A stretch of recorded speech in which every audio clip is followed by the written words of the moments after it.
My name's Aaron Sanchez, and today I want to discuss with you whether or not there should be stronger limits on illegal immigration. I'm fully aware that this is an extremely controversial topic, and you must consider all views to reach a verdict. America seems to have more major issues than it ever has, and yes, immigration is one of them. Today I will look at this topic and provide facts only to support why there should be stronger limits on illegal immigration. I'm in the lawn care business, and I work this job full time to support myself while I'm pursuing a degree in construction management. I manage a crew of workers that come here seasonally and legally from South America, and through my 2 years spent with them, I have recognized many barriers that stand between us. One of the largest barriers I've noticed is we speak a different language, and I struggle to communicate with them daily, which often leads to a lot of frustration.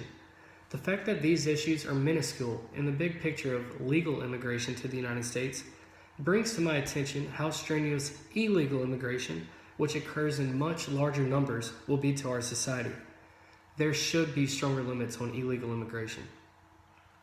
When a child is born by an illegal immigrant in the United States, that child is legally born an American citizen.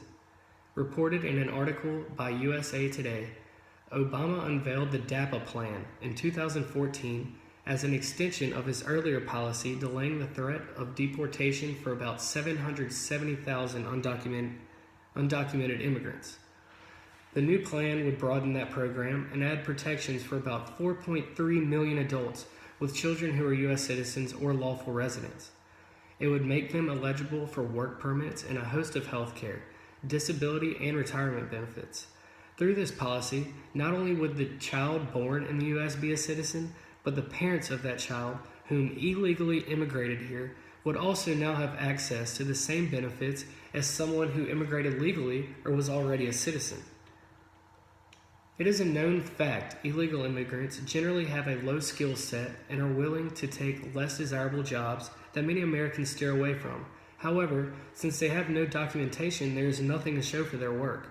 There are no taxes taken out of their paychecks, so none of the work they perform goes back into the American economy. It is believed by ALIPAC, Americans for Legal Immigration PAC, that illegal immigrants are accountable for the loss of $125 billion of American taxpayer resources each year. As taxpayers, we pay for their education, healthcare needs, increased infrastructure to accommodate them, and more. When the economy is suffering, the quality of life for each and every American is affected as well. South America is obviously not the only place America's immigrants come from. Our immigrants come from all over the world, and all immigrants come here seeking a better life. There is nothing wrong with one person pursuing a better life for themselves and their families. However, lately it has done a lot of harm to America. We have experienced an unprecedented amount of conflict and acts of violence. Let's take into consideration the Syrian refugees. There is currently a civil war in Syria, and horrible events are occurring there daily. Half of the Syrian refugees are children seeking asylum, which is heartbreaking. It makes you take a step back and realize how lucky you are to be born in this great country and thankful for the opportunities you were born with. The problem with some of these refugees, though, is the conflicting lifestyles between us.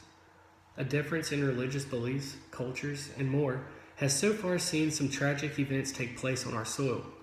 Although refugees are not illegal immigrants, they have the same characteristics.